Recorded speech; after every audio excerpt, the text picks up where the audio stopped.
Hey y'all, what's up you guys? What's up? Welcome to my TikTok, Discovering Nicole. My name is Nicole Pludre and I have been sober since July 13th of 2015.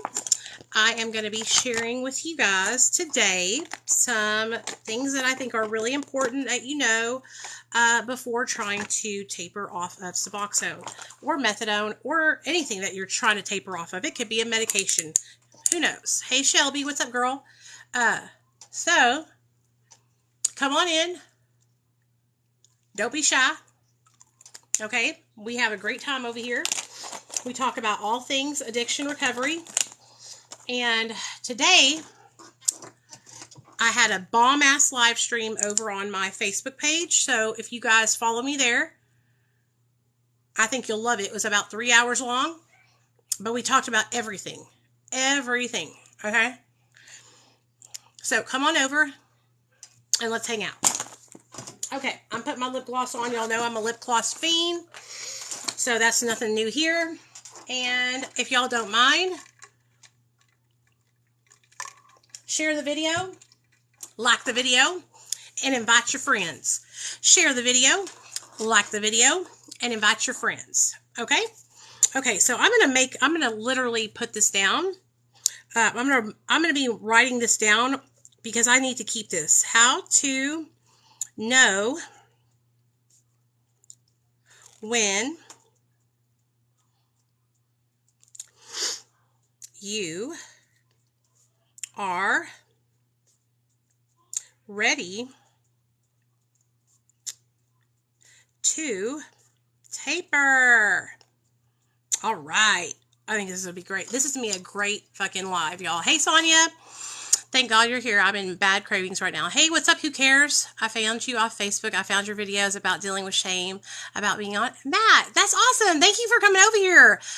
Shelby, if you don't already follow my YouTube channel, I have a YouTube channel also, and it's Discovering Nicole, and it's got thousands of videos on it. Probably over thousands. 2,000 probably. We talked about recovery, relapse prevention, mental health, Matt. I mean, the list goes on. We talked about everything, and we were on there for about 3 hours. Hey, Brenda, thank you for sharing the video, Opal. I appreciate it. If you guys that are here don't mind, share the video, like the video, invite your friends, and tag your friends, whatever you need to do. Sharing my videos and commenting and tagging people and all that good stuff really helps me out a lot. So I really appreciate it when you guys do that. Hey girl, I hope you're doing okay. So when we were talking over on Facebook, there was a lot of questions about tapering and how to know when a good time is to taper off your suboxone or your methadone. Oh, hey girl, Kim, I still have it. I would love another one. I would pay for it. I loved that. I love that cup. Where is that cup? It's here in the house somewhere. I didn't lose it. But I think it's on top of my refrigerator in the very back where I keep all my big cups and I just haven't grabbed for it. But I will pay for it. I love that cup. Absolutely obsessed. Hey there. What's up, Andrea? I'm so glad you came over here, girl. Okay. All my Facebook people are coming over. Come on over, y'all. Come on over. Pop a squat. Hang out with us for a while. So what we're going to talk about today, you guys, anybody can talk. So you can actually apply this to any part of your life. So let's say you're one of my people who are not on medication assisted treatment. You're not on suboxone or methadone. And you're like, what am I going to get out of this fucking meeting? Okay. So you're going to get a lot out of it because this is like a baseline checklist, okay? For any big decisions that you're going to make in your life, it could be buying a new car, going back to college, getting married, moving into a different home, buying a home. I mean, all kinds of different decisions. It doesn't just have to be about tapering, okay? But since I do talk about MAT and I am on MAT, I like to share things that have helped me, that I have learned over the last years to help you guys at the same time. So, come on in. I will tell you guys this. I'm not a doctor. I'm not a counselor or a therapist. I'm just a person in recovery, a peer, okay? A person in recovery who is just like you. I'm no better, okay? We are on the same level. I am learning every single day. I'm not perfect and I'll make mistakes. So if you ever hear me, say something that is not right or I make a mistake, let me know. I will change it. I will look it up and I will make sure that I put the right information out. Okay. You don't ever have to worry about me getting angry with you. You can message me anywhere you want to here on TikTok or Facebook or Instagram or even email me. I work really hard to make sure that I answer every single message I get on Facebook, Instagram, and TikTok. And I get a lot of messages, okay? So I work really hard and I pride myself in the fact that I'm not just up here talking, hey, message me, I'll help you, and then I don't do shit. Like, I answer the people back that message me. I connect with my people and I'm not here to get you to like me. I'm here to help people, and in return, while I help people, it helps me too. Okay. Hey, Allison, what's up, girl? Also, if you struggle with mental health, that is a good live. Yes. Hey, thanks, Andrea. I tried for people to understand that, like, it's really important for me, you guys, to be my authentic self, because for so many years when I was young, I was always trying to fit this mold. I was always trying to fit in and not be myself, right? I am outspoken. I am a loud, outspoken person. I am strong in my beliefs and convictions. And when I was younger, I was trying to kind of like hide that or dumb myself down. And so I don't want to have to be like that, I want to be who I am, and I want people to accept me for who I am, So what you see is what you get, baby. What you see is what you get. I'm struggling with alcohol and some other stuff. Hey, Kelly, welcome. You're in the right place, baby. That's okay. Don't be ashamed. Don't be worried. We'll help you out if you need support or you need resources for treatment or medication-assisted treatment like naltrexone or antabuse or therapy or a psychiatrist. Just send me a message and I'll get back to you and help you with that, okay? Okay, so how to know when you are ready to taper. So I wrote down one of the first things that I think that you should make sure that you have stable environment to live in. Okay, so I would write down stable housing. Now, why is this important? Why is it important for you to have a stable living environment? Well, I mean, I feel like it's kind of self-explanatory, but I'll say it anyway. If you're trying to taper off of a medication, right, and you're bouncing from this house to that couch to this car to this way, that way, or you are worried because your roommate keeps threatening to kick you out, or you live with your significant other and you guys are fighting nonstop all the time, then it's probably not a good idea to try and taper off of your life-saving medication, because all the stress that you're having to deal with living in that situation. Okay? Do you know what I'm saying? And here's the thing. Disclaimer, okay? I know that not everybody's life is going to be exactly perfect, right? But I want you to make sure that you have everything off this list checked off to the best of your ability. Okay? So this is important because you want to be successful, all right? I don't want you to struggle like I did, okay? And have to get back on the medication because you didn't do it right. All right? All right. Okay, so stable housing. The next thing that I think is very, very important that you have in your life and stabilized is stable employment / financial situation. Okay? So why do I think it's important to have stable employment and financial situation? Well, because a lot of us, when we are in our active addiction, we do things that set us back in our life, right? Like drinking and driving. So we get a lot of tickets, or we get a DWI and our license is suspended, or we have probation, fines and fees that we need to pay, or parole. And so, or we are like in major credit card debt and trying to pay off our credit cards, or we filed bankruptcy and we're trying to pay that off. Like, this is another thing that adds stress to your life, right? And listen, I know that we're not all going to be able to have our finances perfect because we're not rich, right? but I want you to be in a good spot, a spot where you are able to pay your pay to live, pay to eat, pay to drive your car, where you can make it from paycheck to paycheck. Like you're not falling underneath, right? And if you find yourself, you're like, well, Nicole, I can't do that. I can't support myself with my own paycheck just by myself. Then that would be a good time to look into finding, family to live with or a friend that you trust, and you guys can go half and half on the rent. But like housing and where you live and what you drive and being able to feed yourself, like those are really important things, So I don't want you guys to not have that and then be trying to taper off of your medication and be struggling, because you will struggle, especially if you don't have a safe place to feel like you can sleep and be comfortable and all that kind of stuff. So stable housing, stable employment, and financial situation. All right. So next, I want you to have you're stable in your relationships, okay? So what do I mean by that? I mean, if you are in the middle of a custody battle with your old ex-boyfriend or ex-husband, then it's probably not a good time to try and taper off of your medication, okay?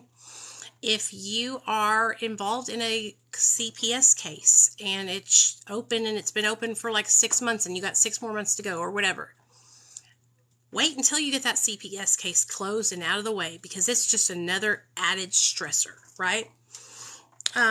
If you and your husband are like always fighting and in a really bad place with your relationship, like get into therapy with your husband, talk to him about what your goal is, and you guys work through that and try to heal your relationship. So that way, when you go to taper off your suboxone or your methadone, you will have the support of your significant other, and you won't have the fighting and the bickering and all that bullshit going on, because that is toxic as fuck. Okay? And we want you to be successful in being able to get off your medication. Okay? All right. So next, number 4 is, I want you to ask yourself, I want you to say, have I been able to maintain my sobriety while on medication-assisted treatment? If your answer is no, I have been relapsing and using other drugs in combination with my medication-assisted treatment, or your answer is no, I've been selling my medication-assisted treatment, or your answer is, let me think, I don't have a legal prescription for my medication-assisted treatment, then you need to make that change. If you don't have a legal prescription, I want you to get in to see the doctor. You need to get a legal prescription, so that way you can safely taper without having to worry if Tom, Dick, or Harry is going to have the 6 fucking Suboxone strips that you need to buy from him on Friday. Okay? Like, super duper important. All right? Let me see. Without being able to maintain recovery, getting off of MAT could be detrimental to your life, okay? So you could die, okay? You could die. So make sure that you have a good, stable recovery foundation. Hey, what's up, Rena? Hey, girl. Hey, Beast Mode. Hey, Dave. Never mind, I read it wrong. Thank you, Taylor. Lexapro made me, I'm supposed to be taking Lexapro, but I never started. Also, I tried Deltrexone. Hey, Kelly, there's also this medication called Antabuse, and it's actually a medication that you take, and if you drink alcohol on top of it, it makes you sick. It makes you not feel good. So that could be something that you could try.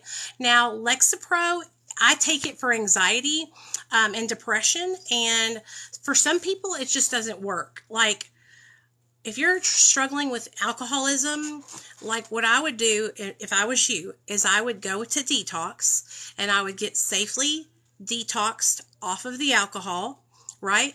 Then after I got out of detox, I would either go into a residential program, or I would get into a program like an online program or a outpatient program. And I would start learning new coping skills to help me with my alcoholism, okay? Because the reason why you're drinking is because you're using alcohol to cope with your problems with everyday life, right? When you're feeling depressed, you drink. When you're angry, you drink. When you're happy, you drink. When you're feeling loved, you drink, right?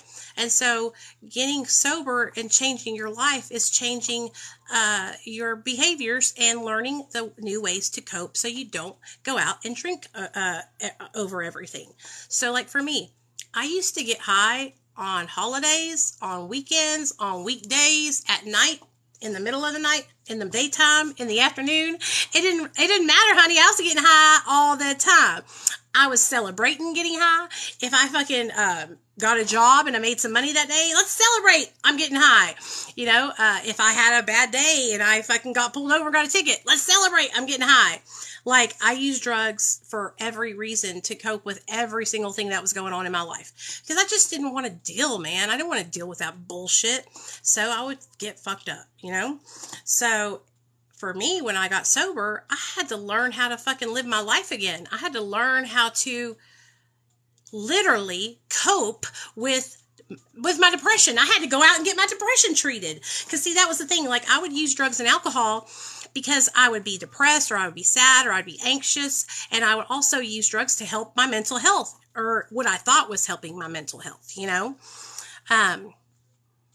Plus, going into the MAP is legal and most often way more cheap than the illegal way. Absolutely. I was so nervous getting a prescription, but it changed my life so much for the better. Hell yeah, Mama Berry. I know that's right. Stacy, hey girl, what's up?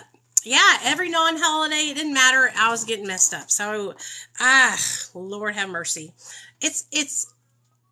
I thought that it was going to be so hard to get and stay sober, okay? Because I had tried for so many years and I had failed miserably so many times, right? I had tried to get sober for so many times and I struggled for so many years. I would get sober and relapse, get sober and relapse. And it was hard for me because I didn't understand or have the knowledge of what I needed to do to make a change. All I knew was taking drugs and alcohol. And I know a lot of you guys can relate to that because you come from families of addiction, or you started using drugs when you were little, like way early. And so it can be very difficult if you don't know where to start. And that's where a lot of us are at when we try to get sober, is we don't know where to start, right? So going in and out of treatment kind of oiled me up to know where to start. You know what I'm saying? So this last time that I went into treatment, like, I knew what I needed to do. I knew that I needed to get off the drugs. I knew that I needed to get a support system. I knew that I needed to get a solid foundation in my recovery. And I knew I needed to change my way of thinking and my behaviors. Because my way of thinking was skewed, right? I had a lot of feeling bad for myself. I felt like I was a victim. I don't believe, Steve, I really appreciate your comment, man, but I don't really believe in willpower, because I would have willed myself sober 10 fucking times ago, okay? I tried that. I tried to will myself into sobriety for very many years. What happened to me was something bad enough finally happened to me that woke my eyes up and made me realize that I was throwing my life away. Not only that, but I was hurting my son. And that my son and my love for him was so strong that it was what drove me and motivated me to even look into trying to change my life, or trying to go to treatment or get into therapy or any of those things. And so I wish that I could have willpowered my way into recovery, because baby, I would give anything to have not wasted 20 years of my life, you know, but that's not the case. Like, if you can get sober through willpower, and that is amazing, and I'm so happy for you. But a lot of us have never experienced that and never will experience that. A lot of us didn't have the tools or the support or the foundation to begin. A lot of people don't even know what phone to pick up, or what place to call, or how to get into a place, or where to go to therapy. Like, you know, when people reach out to me for help, they don't even know where to begin. They don't understand. They have been sick for most of their life, you know, and a lot of people, not my experience, but I know a lot of you guys go through this, where your mothers and fathers were addicts. your brothers and sisters are addicts. And so it's a long line of dysfunction. And so when you come from a long line of dysfunction, you get comfortable being dysfunctional, and it becomes a way of your life. And so it's hard for some people to be able to change their lives. You know, it's not easy to just will it. Hey, Tracy, what's up, girl? But I appreciate your compliment, and I'm proud of you that you have been able to do that. Definitely more what's more cost effective? Oh yeah, getting your prescription. Yes, absolutely. Cause you know what, you guys, they were charging $20 a strip on the streets. You know, that's highway robbery. So what we're talking about, for those of you guys that are just coming in, is we're talking about how to know when you're ready to taper if you're on medication-assisted treatment. And so I was live over on Facebook, and we were talking about this. So I wrote up like a little checklist that I use and that you could use that will help you on your journey if you are deciding that you want to get off of your medication someday, whatever medication it could be. It could be MAT, it could be mental health medication, whatever. So we said, number one, make sure that we have a stable place to live, stable housing, a safe house to live in, a safe people to live with, right? Like, I don't need you to be in the trap house trying to get off your MAT. You know what I'm saying? Or if your brother is selling your drug of choice out of his bedroom window and you live across the hallway from him, I want you to think about that, and I want you to be ready and have protection, you know, because these are situations that actually really arise, you know, or let's say this, your significant other is still in active addiction. And of course you don't want to leave him. You love him and you're trying to support him through that, right? But going and trying to get off of suboxone or methadone or whatever you're on while you are in this relationship and your significant other is using, it could be detrimental. You could slip too. Because listen, as slow as you go to come off of medication, right? It's new, it's a change, and it can be scary, right? So you could have the easiest time going on your taper and go really slow and even have minimal withdrawal, but it's kind of it's a stressful situation. I believe it is. If you don't believe it is, that's okay. But I think it can be real stressful. You know what I'm saying? Well, Steve, now you're telling us the whole story. Steve and his willpower, he said his dad and brother locked him in the house originally. So he had to stuck it out after that. Well, now we're getting down to the nitty gritty. But I love that pharmacy because I never had any issues. I've heard of big pharmacies not having people's prescriptions and just messing around with it. So I'm so thankful. Yeah, and that happens to a lot of people all the time, especially these CVS's and these Walgreens. It's horrible. Okay, so I said stable housing, stable employment / financial situation, or at least as stable as you can be. Okay, so I understand that we all don't have like money just laying around, right? But I want you to be in a good place. I want you to have your job. I want you to be able to have money that you can eat with and that you can pay your rent or provide for whoever you need to provide for. So that way you're not in a place where you're stressed out, thinking about money, thinking about how you're not going to be able to pay this, that, or the third, you know? Your relationship situation needs to be stable. So if you are in a relationship with husband or wife and you guys are going through a divorce, it might not be a good time to try and taper. If you are someone who has an open CPS case and CPS is absolutely fine with you being on your MAT, it might not be a good idea to taper during that. You might want to just stick and stay where you're at and wait until your case gets closed and you get your babies back. All right? If your significant other is struggling with addiction and, you know, you're their main support system, that's probably not a good time, you know? And I understand, like, me and my husband, we don't have a perfect relationship, okay? We got into a fight the other day, not like a fist fight, but like a arguing fight. He went outside, he got the mail, and inside the mail was this little thing of perfume. I get the scent birds sent to me. And my husband, being nosy, opened it up because he wanted to smell it. And he twisted the lid off. So when he handed it to me, all the perfume poured out everywhere. And I was like, you fucking smell it! And he got so upset with me because I yelled at him because I was mad at him for spilling my perfume, and we started bickering back and forth with each other over it. So we're not perfect. But like, I know if I decided to do something, he would be 100% behind me, supporting me. He would be there to take care of me and all that kind of stuff. So that's why I want you to be able to have a stable environment and stable relationship. Okay?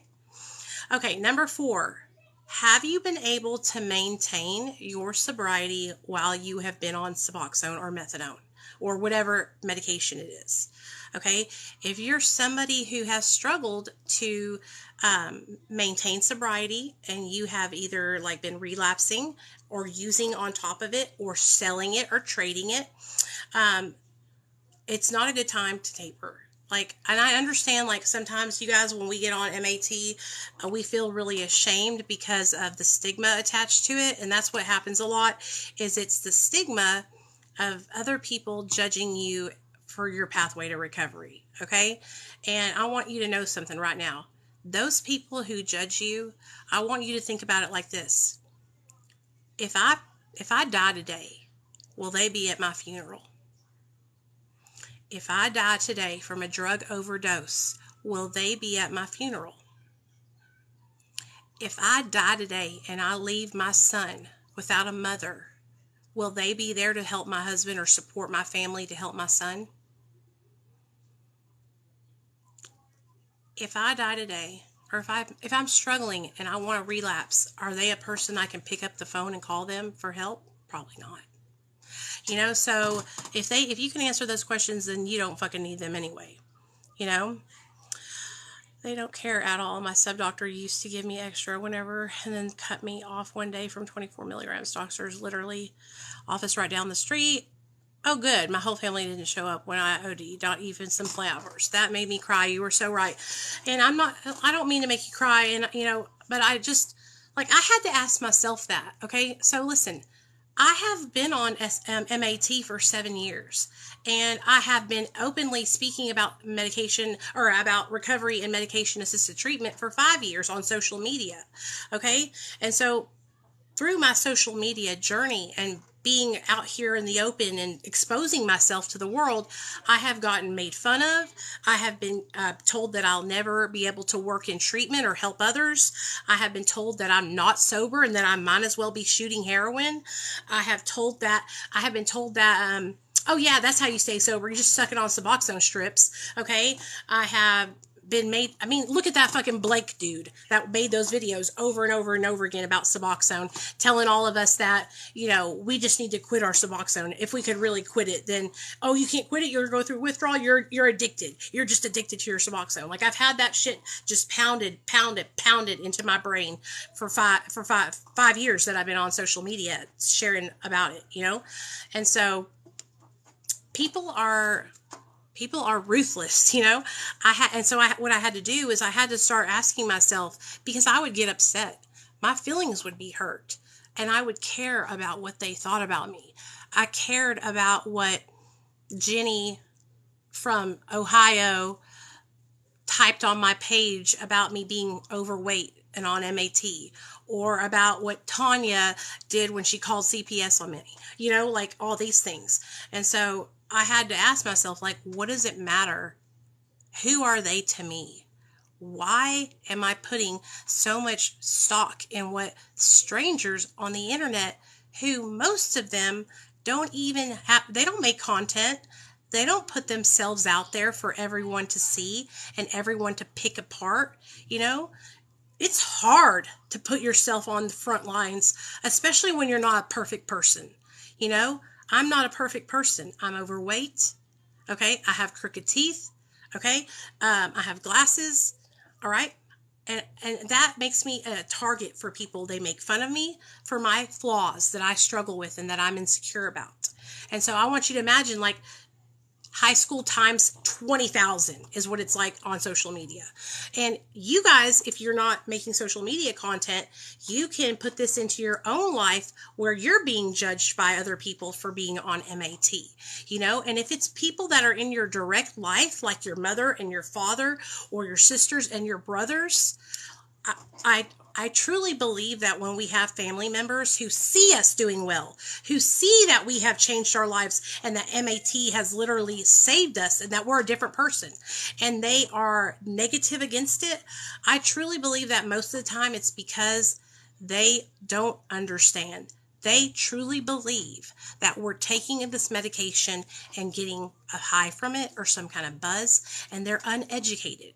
That's what I think a lot of that is. And I think that if we can educate more people about MAT and show them through people like me and other people who have platforms who speak about it and are also utilizing it, then we can help change people's minds and their perceptions. And I know this is true because I was able to do that.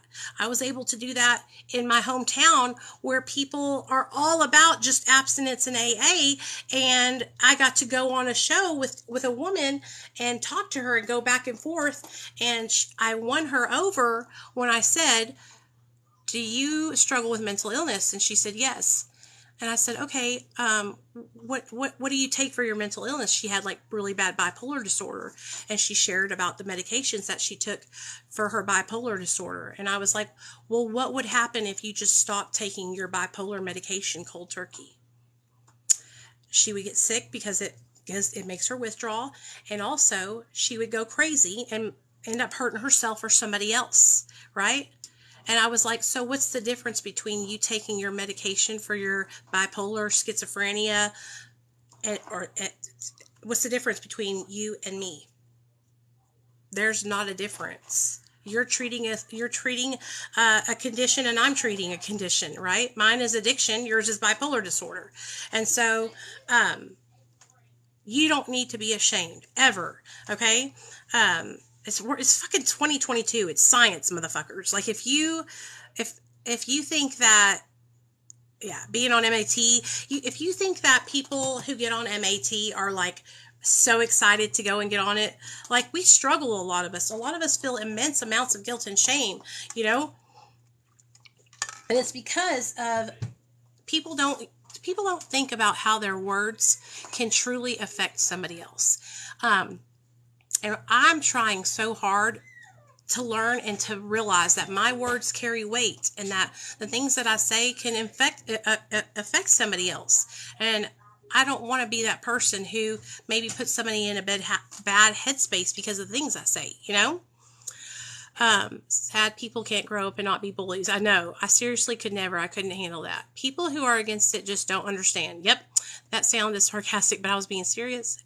I'm trying to read y'all's comments. You're beautiful and your heart is pure, and I think your platform is needed. Thank you so much, Andrea. I really appreciate you.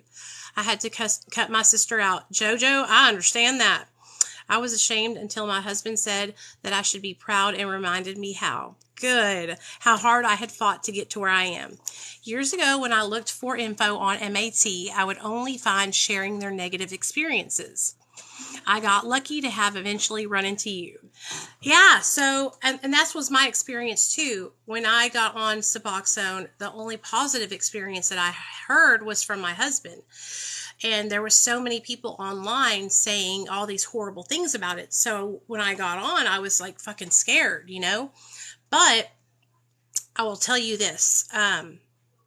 When people are having negative experiences, a lot of the time it's because they rushed off, or they were getting high and abusing drugs while they were doing the medication, or they got kicked out of the program, something like that, So, okay, back to my list. Sorry, you guys. So, stable housing, stable employment / finances, stable relationships, maintain sobriety while you're on the medication.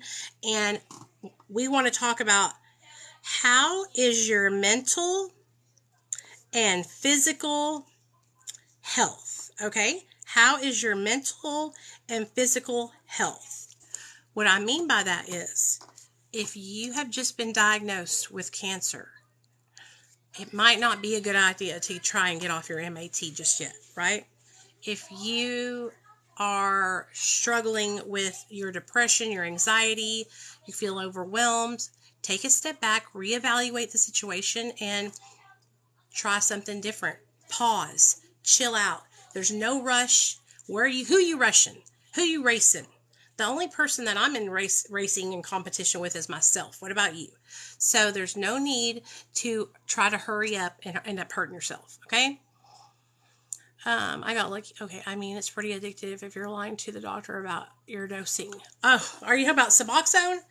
I know that we have a dependency to it, but I don't get like a enjoying feeling from suboxone at all. Once I got on it and I got stabilized at a certain dose, I was like, it just feels like I take a vitamin every morning, but I'm also literally on like less than half of a milligram. It's a very tiny amount. Now, I did struggle though when I first got on my MAT, and I would take an extra 4 milligrams. So I was prescribed 8 and I would take 4. Okay. And so when I would do that, I would run out of my medication early. And that wasn't because I was getting a feeling from it. It was because by the middle of the day, I felt like I needed to take more. You know what I'm saying? Like if I took more, then my day would go by faster, or I would feel more relaxed. You know what I'm saying? So I wasn't getting like a euphoria or a high from it, but it was my mind was so conditioned to overtake anything. Like I said in the other line, I take Tylenol, give me 6, ibuprofen, 8, Benadryl, 5 or 4. Like anything that I could overtake, I would overtake. What is that? Do you want? Oh yeah. Thank you, I appreciate it. I'm on this TikTok live, and then I'll be done. And so that's how we have gotten our brains conditioned. Those of us that are, or we're drug addicts, we struggle. And so whenever I got sober with MAT, I had to learn how to retrain my brain not to do that. And it's not easy. It's hard, Hey, Ryan, what's up, babe? Okay, so let's see. How to know when you are ready to taper. Okay, so like I said, physical health. Like if you're having like a major diagnosis, with cancer, you broke your back, or just anything like that. Like chill, take a chill pill, pause, and hang out. No need to rush, okay? Oh God, I got hair in my mouth. Okay, so I think that's all I said for that checklist. Do you guys have any other things to add to the checklist to know when you're ready to taper?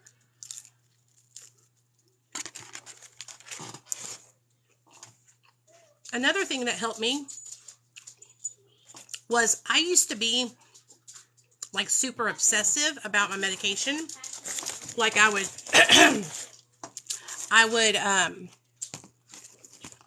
like think about it, and I would what is it called? Like I would think about it before I was even taking it.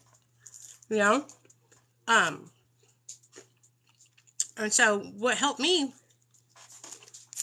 to realize that I was ready was I started forgetting to take my medicine.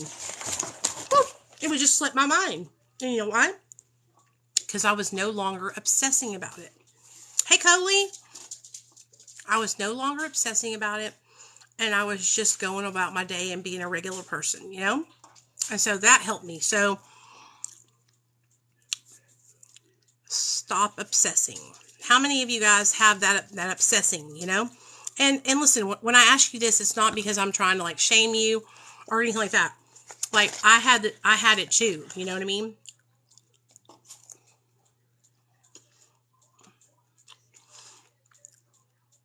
That makes it so scary to get on Matt for fear of being treated horrible by doctors for the rest of my life. When I started to forget to take it, was when I lowered. Yeah.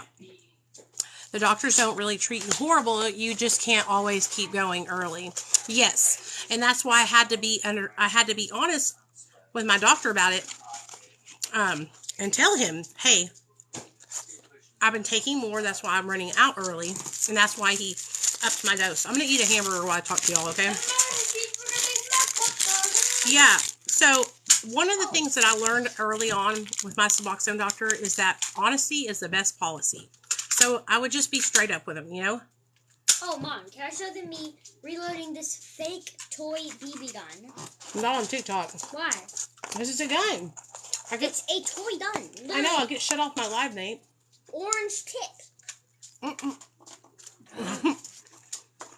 Mom, other people get to show literal shooting guns on there.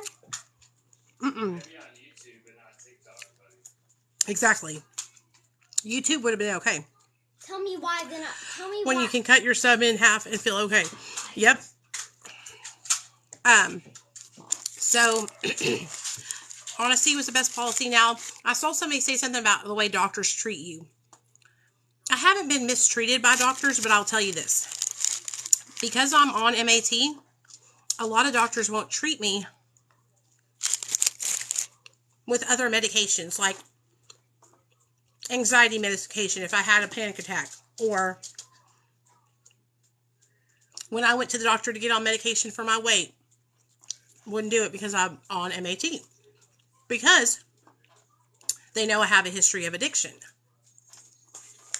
So if you're on it and you like have pain or something like that, a lot of doctors will see that and they won't want to treat you with anything else because the suboxone kind of blackballs you. Really?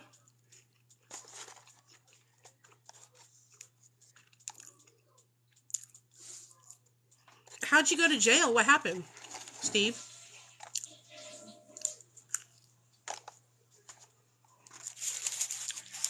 Yeah, I'm so sorry, y'all. My doctor, he's not smart about it. He doesn't understand it.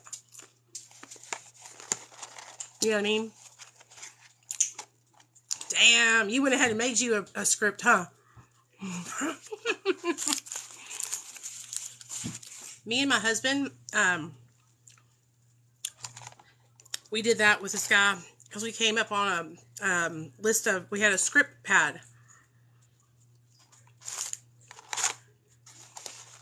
And my husband's friend knew how to write them. And so we had a heyday.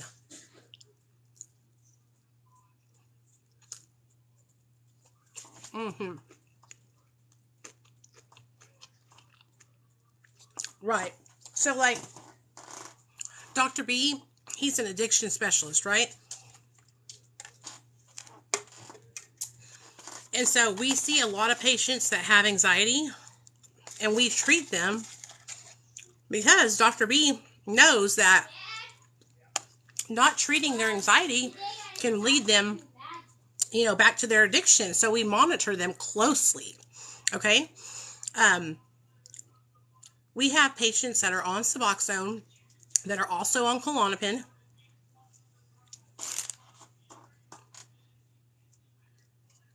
We give them like a 2-week supply. That's it. Because we want to monitor them and make sure they're taking it as prescribed. We had one girl who was being dishonest to us. And she was like going to other hospitals and doctors to get more. And she didn't know that we could see everywhere she was getting this Klonopin from. You know? And so I called her and I was like, hey girl, like I've been there. I'm in recovery, you know? And I gave her a heads up. I was like, you need to be honest with Dr. B and Alexis because they know. And so you just need to bite it in the butt. Be honest with them. Let them know that you've been sneaking and going to different hospitals and shit. And ask them to please help you. Because this lying stuff ain't going to be. Lying ain't going to help you at all. You know? What's wrong, babe? Okay. I'm done. Sorry, y'all. I was hungry and I haven't eaten. You just mukbang? Mm-hmm. I just had a mukbang. Can I have your computer because you're clearly not Yeah. using it right now? Here you go. Hey, listen to me, Nate. It's 7:55. You have to be in bed by 8:45. Here. Well, I gotta go brush my teeth. You hear me? Because, and why don't you go ahead and get in your pajamas and get out of your camouflage so you can wear it tomorrow. Okay, So, Mama. we have a lot of people on anxiety medicine. So, there's some places you can find a good doctor, that will work with you. Because here's the thing. We're getting so many people that are coming to us that their doctors have either refused to refill their medication or just cut them off, cold turkey, or are trying to taper them so fucking fast. And so we have people that come to us from all over the United States and some out of the country. So it's pretty awesome. So what do y'all think about this checklist? Okay, so how to know when you're ready to taper. I think we did a good job on the checklist. If you guys think I could add anything else, please let me know. Now, before I go, I'm going to stay on just a little bit longer. I want to talk about like a taper plan. Okay, so like a proper taper plan. So just keep in mind, I'm not a doctor. I'm just sharing with you guys like my ideas and things that I think are helpful, that they were helpful for me. So I started out on 12 milligrams. Okay. So what I did was, first of all, I didn't set a time limit. Okay. I didn't tell myself I need to be off of my medication by this amount of time. I left time limit open.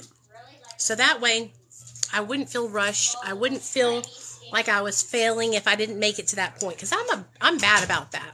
I'm bad about feeling like I'm a failure or I didn't do something right. So having that time limit would have messed me up, I'm mad about that video I tagged you in. Which one, girl? Oh, crap. Did I not put support system? Crap. Oh, good job. You caught that, girl. Proper support system. Good job. Thank you, Sonia. Support system also, y'all.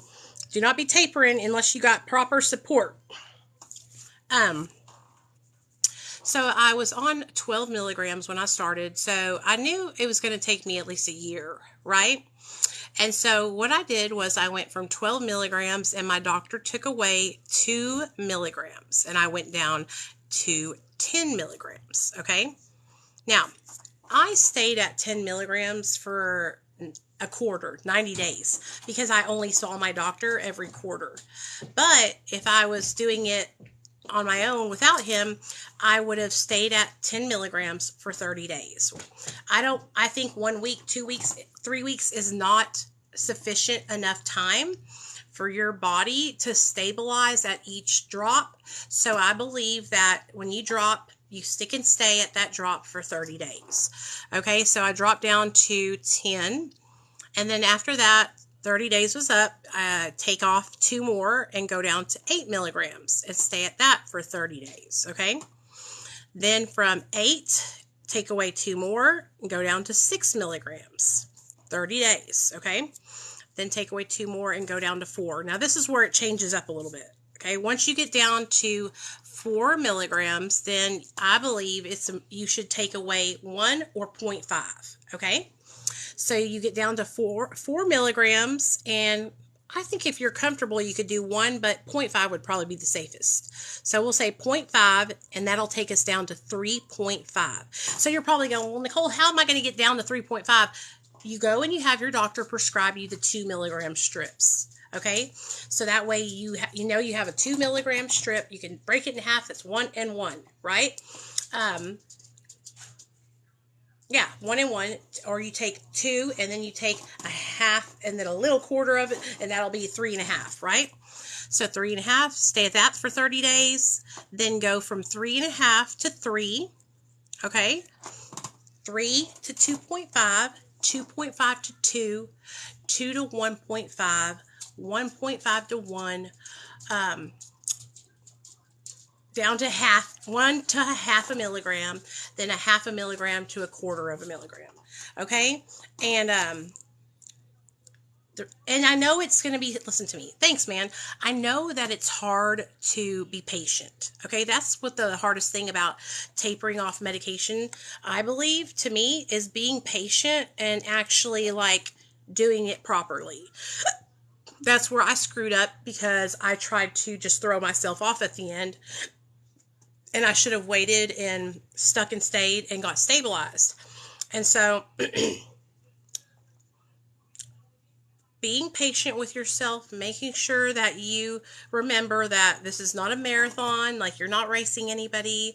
This is just, something that you want to do. And also, I believe that it's okay to realize if you need to stop, or you're not comfortable going down anymore, or you just don't want to do it. Like, I went back and forth all through my recovery with different thoughts of how I wanted to do things, right? And so I just recently finally got to a place in my life where I was like, you know what? I'm not going to worry about it. I want to be healthy. I want to be happy with my family. I don't want to have any struggles or mistakes where I end up relapsing. And if being on a little milligram of suboxone helps me to stay on track, then that's what I'm going to do, But it was hard because I felt this expectation and this pressure that I basically built up upon myself because of social media, But I felt like I had to achieve this to be where I needed to be at. And that's a lie. I don't have to owe anybody anything. I don't have to do that at all. And if this is helping me to remain healthy, then this is what I need to do, Going for walks at night. Well, yeah. So while you're trying to taper, I believe that it's really important to find something like a hobby or something that you enjoy doing that will help you keep your mind off of it. Okay. So that way you're not just like laying around thinking about how you're coming off of MAT, Also, getting out and walking or going to the gym and working out is beneficial because you'll be sweating. And so while you're sweating out all the toxins and stuff that go along with it. So any exercise is good, especially when you're going through opiate withdrawal. It's hard because you don't feel good, but I know it's super beneficial and it can help you a lot. No taper if you are having a lot going on or vacations. That's how I do it. Because people are scared of the physical withdrawals also, and they're not as bad as if you're moving around. Absolutely. I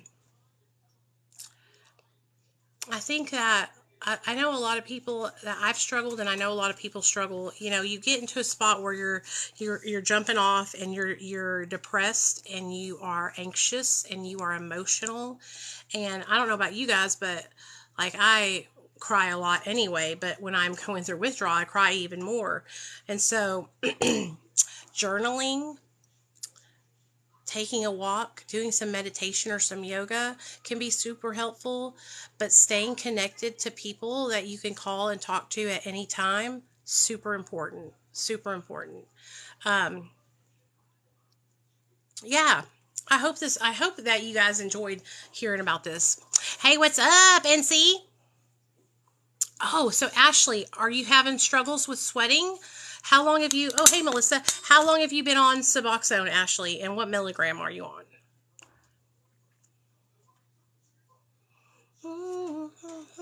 Because the reason why I asked that is because when I first got on MAT, I sweated really bad too. But since I have tapered down, I don't really have that problem anymore like I used to. I still sweat. I still have a little bit of sweat, but it's not way as what it was before. It was really, really bad. I really need someone to talk to. Is there anyone in this chat that I can talk to? Hey, what's up, Melissa? What's wrong? And also, I'll tell you this. There is a medication that you can take that your doctor can prescribe you that will help you with that sweating. Now, if you get on the medication, you have to make sure that you stay hydrated, but it helps, and it basically stops the sweating. I tapped into this to see if Nicole was live, and she is. I'm crying because you're live. You're here. Well, what's going on, Melissa? What's wrong? What's going on, babe? I hope you're okay. I mean, if you don't want to talk about it, I understand, but,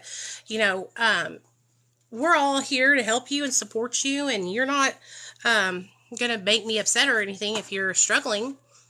Medication issues. Girl, that's what we've been talking about. We've been talking about medication all day. What's going on? Is it medication for MAT, depression medication? What's going on? There's probably a simple answer or fix to it. I bet you just need to get some other minds thinking about it so that way they can help you. Depression, anxiety, and PTSD. So are you like struggling to find a medication that works for your depression, anxiety, and PTSD? Couldn't reach my doctor. Oh, who's your... See, I hate this. This is why I love my job. Because if somebody can't get to the doctor, guess what? They can call me. They can call me after hours. They can call me at night, in the morning time, and I can get through. I can make it happen. So they need to have people like me that work for doctors' offices that will literally be the after hours person.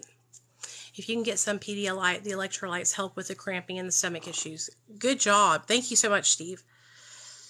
And he didn't fill my meds in time, and I went through withdrawals. Oh, my God. So have you been going to this doctor for a really, really long time? Went a little crazy, not going to lie. Now I'm worried because I did take a little too much of the meds. Oh, no. Okay, so here's the thing, okay?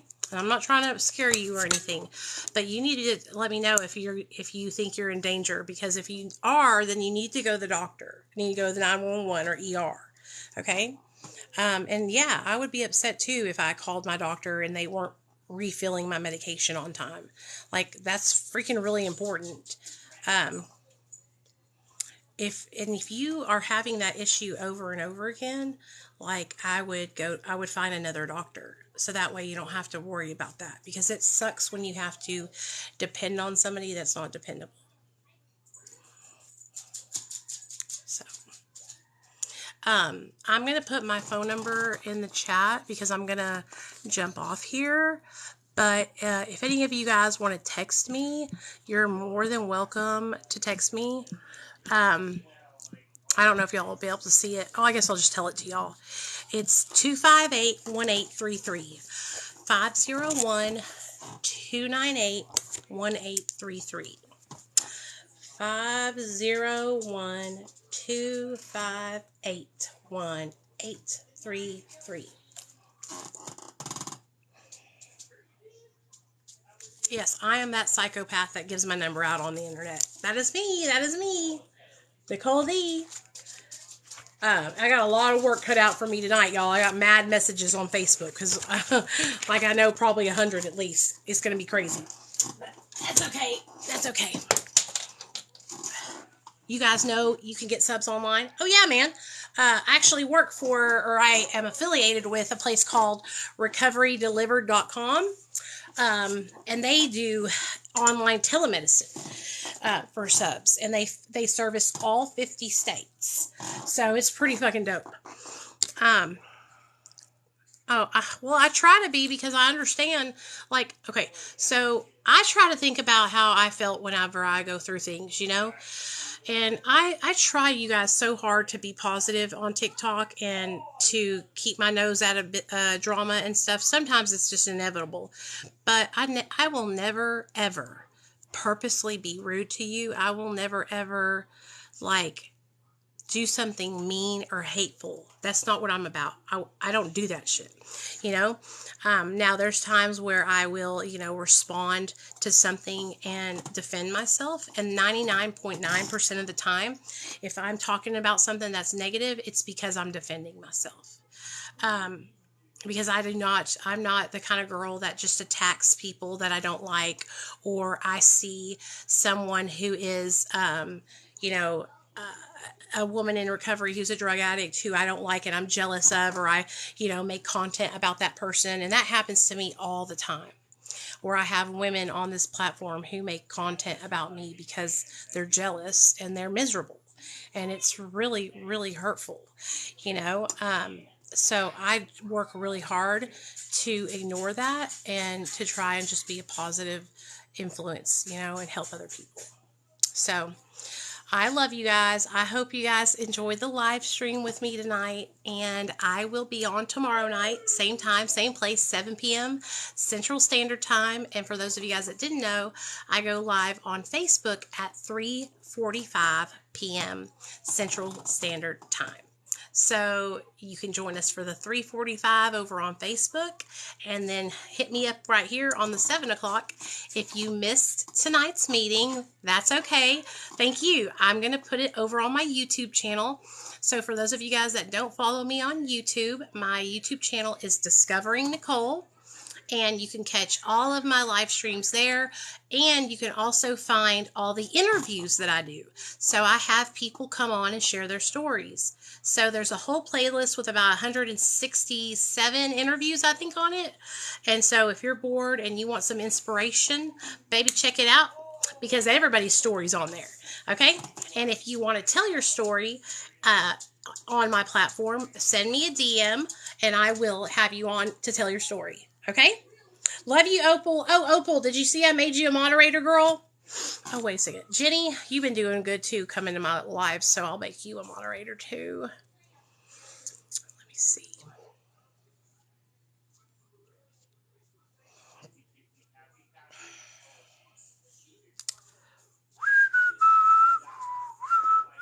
Okay, so Jenny and Opal, y'all just became moderators.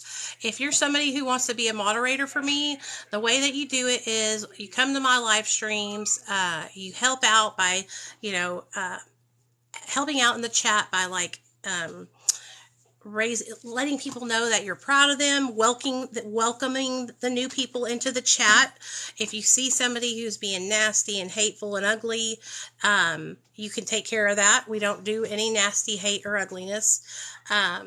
And yeah, just help me to welcome the new people and help me stay on course with the questions if I miss one. And yeah, it'll be all good in the hood, okay?